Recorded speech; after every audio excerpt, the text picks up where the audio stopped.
এটা ইঞ্জিনিয়ার এনামুল হক, উনি ইঞ্জিনিয়ার হলেন কিন্তু ইসের, টেলিফোনের। না, এটা হাসার বিষয়, হাসার জন্য বলি নাই। ওনারা আমাদেরকে বলে যে আলেমরা বিজ্ঞান বুঝে না, এখন বিজ্ঞানের জমানা, ওনারা বিজ্ঞানের ভিত্তিতে ফয়সালা করতে যাচ্ছেন। তো আপনি বিজ্ঞান বুঝবেন, চাঁদ চন্দ্র, এই চাঁদের বিষয়গুলো, এটা কি এটা টেলিফোনের বিজ্ঞান না অ্যাস্ট্রোনমির বিজ্ঞান? অ্যাস্ট্রোনমি, জ্যোতির্বিজ্ঞান। তো এনামুল হক সাহেব জ্যোতির্বিজ্ঞানের মানুষ না। ডক্টর শমশের সাহেব ছিলেন যে উনি জ্যোতির্বিজ্ঞানের ব্যক্তি ছিলেন না, ওনাদের কারো সাবজেক্ট জ্যোতির্বিজ্ঞান না। বলে আপনাদের সাবজেক্ট বলতে পারেন, আপনাদের সাবজেক্ট কি জ্যোতির্বিজ্ঞান? আমরা তো জ্যোতির্বিজ্ঞানের দাবি করি না, আমরা তো বলি শরীয়ত কী বলে সেটা দেখো। আর বিজ্ঞানের অবস্থান, শরীয়তের দৃষ্টিতে বিজ্ঞানের যে অবস্থান, সেটার আমরা অস্বীকার করি না। কিন্তু অতটুক বিজ্ঞানকে সহযোগী হিসাবে ব্যবহার করার জন্য যতটুকু বিজ্ঞান জানা দরকার, আমি যেহেতু অ্যাস্ট্রোনমি জানি না, জ্যোতির্বিজ্ঞান জানি না, আমি এ বিষয়ে নাক বলে না। আমি আগের জমানার জ্যোতির্বিজ্ঞানের যে পণ্ডিত যারা ছিলেন তাদের রেফারেন্স টেনেছি, আমরা তাদের রেফারেন্স টানি, এবং এই জমানায় যারা আছেন তাদের রেফারেন্স। এই জমানায় আপনারা এই বিশ্বে বর্তমান জীবিত আছেন এরকম জ্যোতির্বিজ্ঞানের পণ্ডিতদের নাম আপনারা বলেন, বিশ্বে কে কে আছে, তাদের রেফারেন্স পাবেন আমাদের এই বইতে। আপনাদের হাতে যে প্রবন্ধ গেল এখানেও পাবেন। আর যে বড় বইটা তৈরি হয়েছে, হ্যাঁ, এটার সঙ্গে আরও যুক্ত হবে, মানে সব ম্যাটার আছে, কিন্তু এতটুকুই ধরেন না, এতটুকু তো আর আপনাদের সামনে আসে নাই। তো এগুলোর মধ্যে আমরা যে বিজ্ঞানীদের এনেছি, যারা অ্যাস্ট্রোনমির যারা পণ্ডিত, তাদের রেফারেন্স এনেছি। যাই হোক, তো বলতে যাচ্ছি, এই ইঞ্জিনিয়ার এনামুল হকের বই এটা, তারপরে ওনাদের ফতোয়া তো দেখাইলাম। এগুলোর মধ্যে ওনারা পেশ করেছেন কি জানেন? অবাক হবেন। কোরআন করিমের ইয়াসআলুনাকা আনিল আহিল্লা কুল হিয়া মাওয়াকিতু লিন্নাস ওয়াল হজ, এই একটা আয়াত, যদি হেলাল দেখা দিয়ে মাস শুরু করতে হয়, আয়াত আল্লাহ বলেছেন। নবী করিম সাল্লাল্লাহু আলাইহি ওয়াসাল্লাম এই আয়াতের উদ্ধৃতি দিয়েছেন উম্মতকে, যখন হেলাল সম্পর্কে মাসালা বলেছেন, ইন্নাল্লাহা জাআলা লাকুমুল আহিল্লাতা মাওয়াকিত ফাসুমু লিরুয়াতিহি ওয়া আফতিরু লিরুয়াতিহি। আল্লাহ তাআলা হেলালকে তোমাদের জন্য মিকাত বানিয়েছেন, কাজে তোমরা হেলাল দেখে রোজা শুরু করো, হেলাল দেখে রোজা শেষ করো, ঈদ করো। এই আয়াতের উদ্ধৃতি দিয়েছেন, কিন্তু তারা এই আয়াতকে বিকৃত করে। নবীজির ব্যাখ্যা, আয়াতের স্বাভাবিক ব্যাখ্যা, পূর্বাপর হিসেবে যে ব্যাখ্যা 1400, এখানে ওনারা নিজেরাই বলেছেন, এখানে ওনারা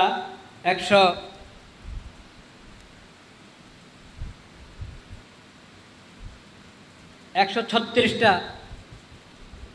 বইয়ের কিতাবের উদ্ধৃতি দিয়েছেন। 136টা কিতাবের মধ্যে কোনো একটা কিতাব, ফেক ফতোয়া হাদিস তফসিরের যেগুলো হাওয়ালা হতে পারে, রেফারেন্সযোগ্য, কোনো একটা কিতাবের মধ্যে ওয়াহাদাতুল ঈদ, পুরো বিশ্বে একই দিনে রোজা, একই দিনে ঈদ, এটাকে ফরজ, ওয়াজিব, সুন্নতে মুআক্কাদা বলা হয়েছে, মুস্তাহাব বলা হয়েছে। তাদের এখান থেকেই, তারা যেটা দিয়ে নিজেদের ফতোয়া তৈরি করেছে, ওখান থেকে একটা উদ্ধৃতি চাই নাই, অনুপস্থিত। তাহলে বোঝা গেল তারা যেটা বলছে সেটা তাদের কিতাবে, যে কিতাবের উদ্ধৃতি তারা দিচ্ছে সেখানে নেই, একটা হলো না। বরং তারা যে ব্যক্তিদের, যে মনীষীদের নাম নিয়েছে, ওনাদের অনেকের কাছ থেকেই এই আপনার তাসরিহ আছে, যে এরকম তাকাল্লুফ করে, চেষ্টা করে বিভিন্ন জায়গা থেকে চাঁদের সাক্ষ্য সংবাদ সংগ্রহ করে একই দিনে করার চেষ্টা করা, এটা কোনো প্রয়োজন নাই। অনেকে বলছেন এটা নিষেধ, এটা ওয়াজিব হওয়ার কোনো দলিল নাই। ওনাদের যাদের উদ্ধৃতি টেনেছে তাদের বক্তব্যের মধ্যে আছে। যেমন একটা উদ্ধৃতি টেনেছেন ওনারা এমদাদুল ফতোয়ার একটা উদ্ধৃতি ওনারা টেনেছেন। ওই উদ্ধৃতি টেনতে যায় নিজেদের মতলবের বিপরীত, মানে নিজেদের বিরুদ্ধে যে কথাটা যায় ওটা আনে নাই। যা আমি যেটা প্রথম বেরোছি ওটাই বলি।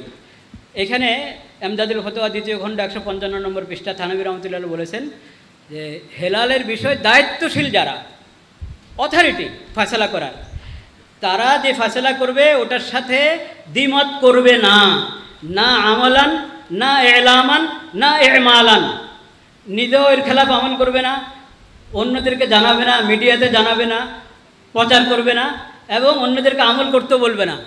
যথাযথ অথরিটি হেলালের ফয়সালার ব্যাপারে তাদের ফয়সালার উপর আমল করবে। এই হাকিমুল উম্মত থানভী রহমতুল্লাহ কাছে আমদাদুল ফতোয়ার মধ্যে। তো যারা যথাযথ অথরিটির বিরুদ্ধে একদিন আগে করে, দুদিন আগে করে, তারা হাকিমুল উম্মত থানভী রহমতুল্লাহ যদি হাওয়ালা দেয়, হাওলা চলে? আচ্ছা, আরও শুনেন, ওই জমানায় তো আর এটা চিন্তাও করতো না মানুষ, ওনার জমানায় যে সব জায়গার, কিন্তু মোটামুটি বড় একটা এলাকা নিয়ে সব জায়গার খবর জমা করে ইয়ে করা যায় কিনা, এই একসাথে করা যায় কিনা, ওটা জিজ্ঞেস করা হয়েছে হজরতকে, যে এরকম আমরা অন্যান্য জায়গার খবরগুলো সংগ্রহ করে ফয়সালা করে মানুষকে জানিয়ে দিব যে এখন আজকে চাঁদ হয়ে গেছে, তোমরা সবাই করতে পারো। এখনও না আপনারা খালি বলে যান মিডিয়ার সব জায়গায় হয়ে যায়, তখন তো আর এই সুরত ছিল না। কিন্তু তখনের যোগাযোগ ব্যবস্থা হিসাবে যদ্দূর সম্ভব যদ্দূর আমরা করতে চাই, হুজুর আপনি কি বলেন? হাকিমুল উম্মত থানভী রহমতুল্লাহ উনিও কিন্তু প্রবক্তা, লা ইবরাত আল ইখতিলাফিল মাতালে, উদয়স্থলের ভিন্নতার ধর্তব্য নয় এটার প্রবক্তা মৌলানা আশরাফ আলী থানভী। কিন্তু উনি বলেছেন, কি বলেছেন শুনেন, চूँकि कोई हुक्म बिला दलील साबित नहीं होता और उसको वजूब की कोई दलील नहीं, लिहाजा ये अमर वाजिब नहीं। একটা জিনিসকে জরুরি বলতে হলে, ওয়াজিব বলতে জরুরি লাগবে। কোরআন হাদিসে কোথাও দলিল নাই যে অন্য জায়গার থেকে দূর দূর থেকে আমরা সাক্ষ্য সংগ্রহ করে, সংবাদ সংগ্রহ করে মানুষকে একসাথে ঈদ করার ব্যবস্থা করে দিব, এটার কোনো দলিল নাই, কাজে এটাকে ওয়াজিব বলার কোনো সুরত নেই।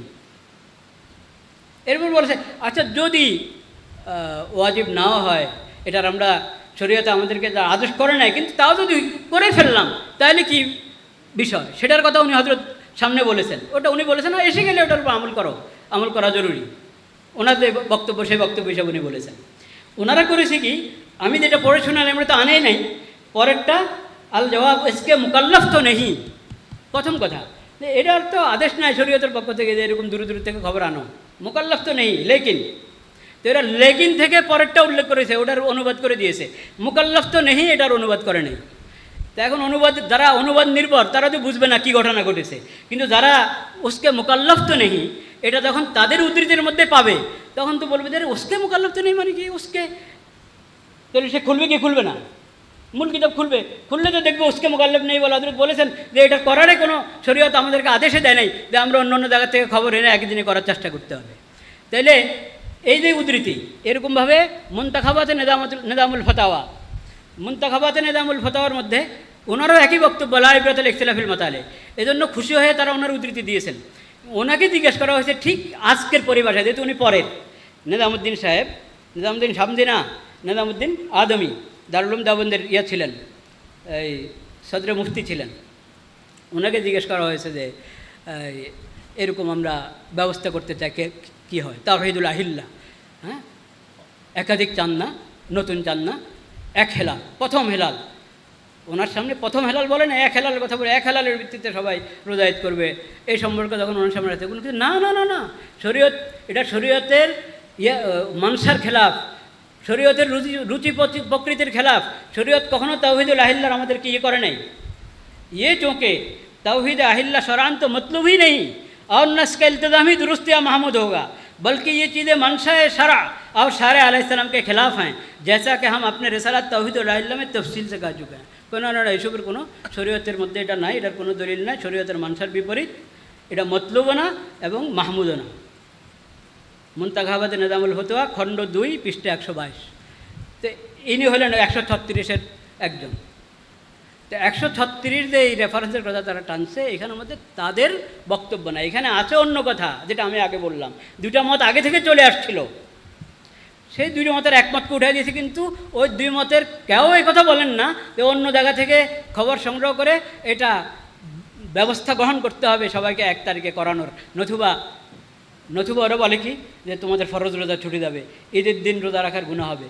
এটা এই 136-এর কোনো একটা রেফারেন্স, এই 136-এর বাইরে 1036 কিতাব হাদিস, তফসির, ফিকহ, ফতোয়ার কোনো একটা থেকে বের করে দাও। তোমাদের এগুলো থেকে তো নাই, এগুলাতে নাই, তোমরা যেটা নির্বাচন করেছ ওগুলাতে নাই, অন্যটাতে থাকবে কোত্থেকে?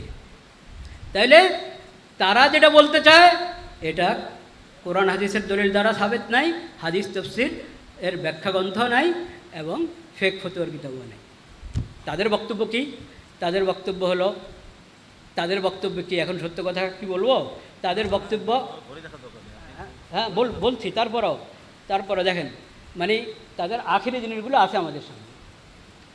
আমরা তো ওলামায়ে কেরাম, এই যে হযরত মাওলানা আবুল বাশার সাহেব হুজুর, মুফতি দেলাওয়ার সাহেব হুজুর এসেছেন কিনা, হুজুর সহ অনেকেই বসা হয়েছিল ওই ভাইদের সঙ্গে ইসলামিক ফাউন্ডেশনে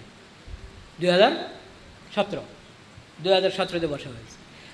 তো এখন তো আরও কয়েক বছর পার হলো, 2027 এখন, এত বছরের মধ্যে, হ্যাঁ 2026, এত বছরের মধ্যে তারা নতুন কী লেখলেন আর এগুলো তো জানা দরকার। ওনাদের শেষ, উনিও মজলিসে ছিলেন, আব্দুল সালাম সাহেব, হিজরি ক্যালেন্ডারের প্রয়োজনীয়তা এই নামে উনি নতুন বই লিখেছেন। এটা আরেকটা নতুন তাদের।